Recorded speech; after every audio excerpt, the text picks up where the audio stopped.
नमस्कार दोस्तों। कल मोदी विरोधी मीडिया पूरी तरीके से बोराया हुआ था। सबको ऐसा लग रहा था कि शायद नरेंद्र मोदी की सरकार कल ही गिर जाएगी। अब कल जो हुआ अप्रत्याशित था। हालांकि कुछ अखबारों में ये खबर छपी थी कि नीतीश कुमार और ममता बनर्जी इस सप्ताह मुलाकात करने वाले हैं, लेकिन एक दिन में ही सब कुछ ऐसा होगा इसकी किसी की उम्मीद नहीं थी।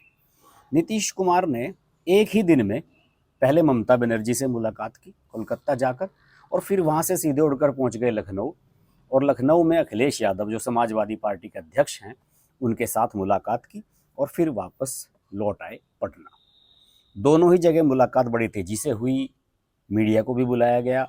दोनों जगह मीडिया से ममता बनर्जी भी रूबरू हुई, अखिलेश यादव भी रूबरू हुए, और आने वाले 2024 के जो लोकसभा चुनाव हैं उनके मद्देनज़र विपक्ष की रणनीति क्या रहने जा रही है, इसकी एक खाका आउटलाइन देने की कोशिश मीडिया के सामने की गई। ये सही है, गलत है, आने वाले समय में ये कितनी सही साबित होगी ये तो आने वाला वक्त बताएगा। लेकिन इस दौरान नीतीश कुमार के साथ उनके जो डिप्टी थे तेजस्वी यादव, वो भी शामिल रहे। और मैं आपको ये बता दूं कि नीतीश कुमार ने इससे पहले पिछले सप्ताह दिल्ली में मल्लिकार्जुन खड़गे के घर पर राहुल गांधी से भी मुलाकात की थी, खड़गे से भी मिले थे, और केजरीवाल से भी मिलने के लिए नीतीश कुमार गए थे। और दोनों जगह इसी तरह से किया था, पहले मुलाकात की थी, फिर दोनों जगह घर के बाहर प्रेस कॉन्फ्रेंस की थी और मीडिया को ये बताया था कि हम 2024 के लिए कोशिश कर रहे हैं।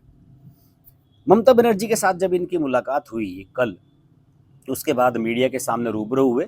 नीतीश कुमार तो हमेशा एक ही तरह की बात कहते रहते हैं कि साहब हम विपक्ष की एकता चाहते हैं, बीजेपी के खिलाफ हम एक ऐसा मोर्चा बनाना चाहते हैं जिसमें सारे ही कांग्रेस समेत सारे विपक्षी दल आ जाएं, और मेरी प्रधानमंत्री बनने की कोई इच्छा है नहीं। जबकि सब लोग ये जानते हैं कि वो प्रधानमंत्री बनने के लिए पिछले 10 साल से बेताब हैं, बेचैन हैं। खैर चलिए, इस मुद्दे पर बात नहीं करते।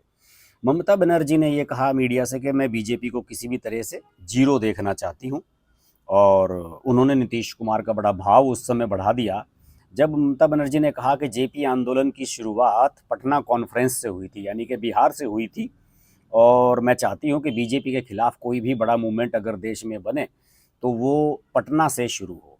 और उन्होंने इसके लिए उन्होंने कहा कि मैं नीतीश जी को जिम्मेदारी देती हूँ कि वो पटना में सारे विपक्षी दलों की एक बड़ी सभा करें। और बस उसके बाद नीतीश कुमार का सीना चौड़ा हो गया कि बस अब तो मैं जयप्रकाश नारायण जैसा बड़ा नेता बन जाऊंगा, जिस आंदोलन से नीतीश कुमार और लालू जैसे नगीने निकले थे। खैर, ममता बनर्जी ने भी पिछले दिनों विपक्ष के कुछ नेताओं से मुलाकात की थी। अखिलेश यादव तो मिलने के लिए कलकत्ता आए थे उनसे, और अखिलेश यादव ने अपनी पार्टी की राष्ट्रीय कार्यकारिणी की बैठक भी इस बार कलकत्ता में की थी। शायद ममता बनर्जी ने फ्री में वहाँ पर हॉल्स वगैरह अवेलेबल इनको करा दिए थे। इसके अलावा ममता बनर्जी नवीन पटनायक से भी मिली थी। बहुत कम लोग जानते हैं इस मुलाकात के बारे में, लेकिन ममता नवीन पटनायक से भी मिली हैं। और जेडीएस के जो नेता हैं एचडी कुमार स्वामी, जो इस समय कर्नाटक के चुनाव में व्यस्त हैं, वैसे इन दिनों बीमार हैं, सुनने में आ रहा है कि प्रचार नहीं कर पा रहे हैं, उनको बुखार हो गया है। इन लोगों से भी कोलकाता में उन्होंने मुलाकात की थी। अखिलेश से मुलाकात जब हुई नीतीश कुमार की, तो यही सब बातें जो ममता बनर्जी के यहाँ हुई थी। अखिलेश यादव भी परेशान हैं, कुछ मिल नहीं रहा है, बड़ी स्थिति खराब है उत्तर प्रदेश में। इस बार सोच रहे थे कि सीएम फिर से बन जाएंगे, लेकिन नहीं बन पाए। तमाम कोशिशों के बावजूद, तमाम छोटे छोटे दलों को साथ लेने के बावजूद भी अखिलेश यादव कुछ नहीं कर पाए। तो अखिलेश यादव ने भी कहा कि हम नीतीश जी के साथ हैं, बीजेपी भ्रष्ट है, फला है, ढिमका है, और ये कर रही है, वो कर रही है, विपक्षी दलों का शोषण हो रहा है, इस तरह की बातें जो ट्रेडिशनल बातें होती रहती हैं। इस सब के बीच राहुल गांधी कहाँ थे? राहुल गांधी कर्नाटक में चुनाव प्रचार कर रहे हैं, और राहुल गांधी ने वहाँ पर वीर सावरकर और अडानी के मुद्दे को छोड़ दिया है।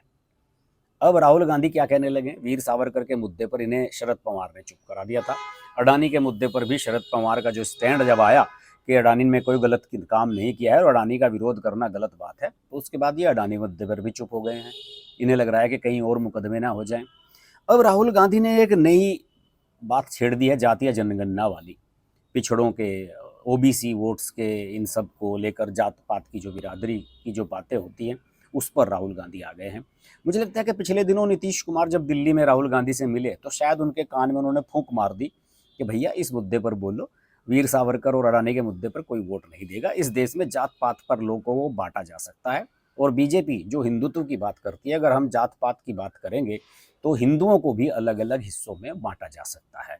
राहुल गांधी के ये बात दिमाग में आई है और उन्होंने जातीय जनगणना को लेकर और सब बातों को लेकर कर्नाटक के चुनाव प्रचार में आजकल ये बातें कहनी शुरू कर दी है।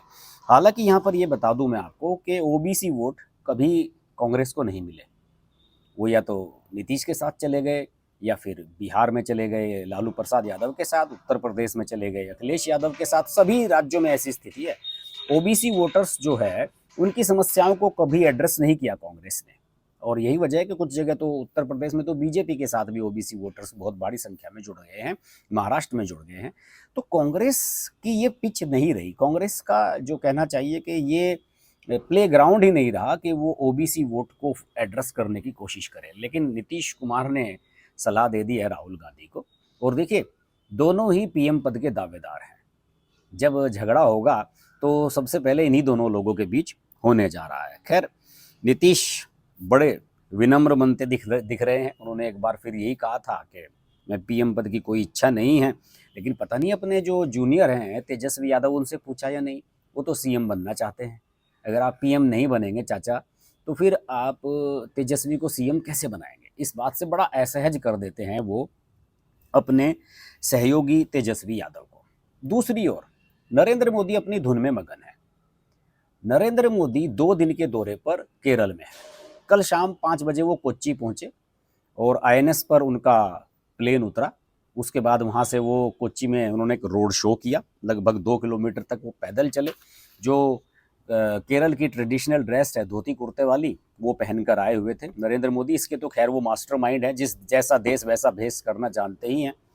उन्होंने एक रोड शो किया, उन पर फूल वर्षा हुई, पैदल चले गाड़ी से बाहर निकलकर काफ़ी समय तक। और इसके अलावा एक सम्मेलन किया उन्होंने युवाओं का, युवम 2023, जिसमें लगभग 20,000 युवा मौजूद थे। वहाँ पर नरेंद्र मोदी ने अपनी बातें कही और उन्होंने कहा कि हम देखिए सब जगह आउटरीच करने की कोशिश कर रहे हैं। अब तक लोग ये समझते थे कि बीजेपी को ईसाइयों से कोई परहेज है, लेकिन नॉर्थ ईस्ट के राज्यों में बीजेपी को शानदार सफलता मिली है। गोवा में हम फिर से सत्ता में आए हैं। तो ईसाइयों के साथ जो है उन्होंने कनेक्ट करने की कोशिश की। उन्होंने भरोसा दिलाया कि हम ईसाइयों को अपने साथ लेकर चलना चाहते हैं। और देखिए, आप जानते होंगे कि केरल में क्यों घूम रहे हैं। कर्नाटक में, बगल के राज्य में कर्नाटक में चुनाव हो रहा है, वहाँ अभी तक नरेंद्र मोदी ने ऑफिशियली कैंपेन शुरू नहीं किया है। लेकिन केरल में क्यों जा रहे हैं? 20 में से 15 लोकसभा सांसद केरल से आते हैं कांग्रेस के। यानी कि अगर इस समय ये कहें कि कांग्रेस के सबसे ज़्यादा सांसद किस स्टेट से हैं, तो केरल से हैं। राहुल गांधी भी वायनाड से ही सांसद थे। तो अब नरेंद्र मोदी ने 2024 के लिए अपना कैंपेन शुरू कर दिया है। उधर नीतीश कुमार और ममता जी जो है अभी मीटिंग ही कर रहे हैं 2024 में क्या करना है। और नरेंद्र मोदी 2024 के लिए चुनाव मोड में आ चुके हैं। इसको लेकर सोशल मीडिया पर कांग्रेस के नेताओं ने ये चलाने की कोशिश की कि कर्नाटक में हार रही है बीजेपी, इसलिए नरेंद्र मोदी वहां पर जा रहे हैं। जबकि सब जानते हैं कि नरेंद्र मोदी हमेशा कैंपेन के लिए अंतिम दौर में आते हैं। मतदान से 1 सप्ताह पहले आएंगे, कर्नाटक में 5-7 रैलियां करेंगे और सारा माहौल ही बदल कर रख देंगे। ये नरेंद्र मोदी का पुराना स्टाइल रहा है, जिसे आज तक कांग्रेस समझ नहीं पाई है। उन्होंने रोड शो के अलावा कई योजनाओं का भी शुभारंभ किया वहाँ पर। और आज जब मैं आपसे बात कर रहा हूँ तो आज उन्होंने वंदे भारत ट्रेन की शुरुआत की है। और इसके अलावा कोच्चि के आसपास जो 7-8 द्वीप हैं, उनके बीच में वाटर मेट्रो चलाने की, एक मेट्रो की तरह की एक बोट जिसे कहते हैं, कि जिससे सारे उन द्वीपों को कनेक्ट किया जा सके, एक इस तरह की सर्विस का भी आज वो उद्घाटन करने जा रहे हैं। और इसमें सबसे खास बात, कल जब नरेंद्र मोदी पहुंचे, देर शाम पहुंचे, रोड शो किया, युवम कार्यक्रम में गए और उसके बाद देर रात बताया जाता है कि जो केरल के टॉप के 8 चर्च हैं, उनके पादरी और उनके जो धार्मिक नेता हैं, उनसे जो ताज मलाबार होटल है, 5 स्टार होटल है, वहाँ उन्होंने मुलाकात की और सभी को भरोसा दिलाया कि हम आपकी समस्याओं को एड्रेस करेंगे। आपको बता दूं कि केरल में ईसाइयों में लव जिहाद बहुत इस समय बड़ा मुद्दा बन रहा है। ईसाइयों की लड़कियों को मुस्लिम युवक जो बहका रहे हैं, उनसे शादियां कर रहे हैं, और जिसे ईसाइयों के कुछ पादरियों ने इस बारे में आपत्ति उठाई थी कि ईसाइयों के खिलाफ यहाँ पर लव जिहाद चलाया जा रहा है। इस मुद्दे को लेकर नरेंद्र मोदी ने माना जा रहा है कि इन लोगों से आउटरीच किया है। उन्होंने कहा है कि देखिए आप लोगों को बीजेपी को सपोर्ट करना चाहिए। और नरेंद्र मोदी ने दावा किया कि इस बार हम 2026 में मेरे ख्याल में चुनाव होंगे केरल में विधानसभा के। नरेंद्र मोदी ने दावा किया कि इस बार हम केरल में भी सरकार बनाएंगे। लेकिन उससे पहले सबसे महत्वपूर्ण 2024 का लोकसभा चुनाव, जहां कांग्रेस की 15 सीटें हैं 20 में से। तो नरेंद्र मोदी का टारगेट है कि इस बार निश्चित रूप से केरल में लोकसभा का खाता खोला जाए। अभी एक भी सांसद यहां से बीजेपी का नहीं है।